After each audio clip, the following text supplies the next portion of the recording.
Alright, so what I'll be doing next, I'm going to remove that right there for this hose. So that's removed from this framework. Basically anything that's attached to this framework will be removed. Now this goes down in there. I'm not sure where exactly. I'll have to trace that down, try to find out where that goes. I see there's a clip holding it in place there. But before I can remove this whole frame here, I'm going to disconnect anything to it. See, there's nothing connected to it. This is disconnected from it. That's just the bolt there that holds that in place. That's a pretty tight bolt there. I want to keep that intact. These are just your brake lines.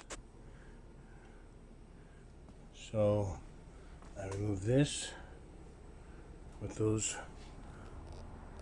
There's two bolts there.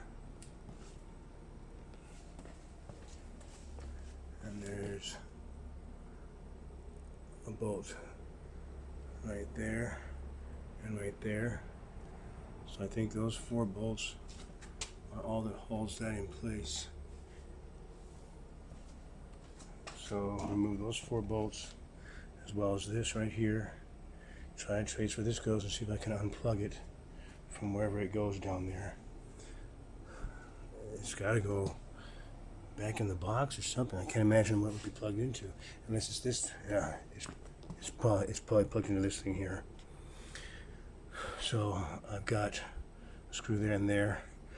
Release those from underneath, and that should remove this. I'm not sure what else. If I reach up underneath here,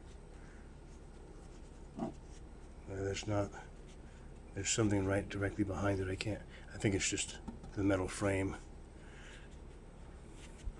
I don't feel any wires connected to it. I'm going to go ahead and try to take that off right now.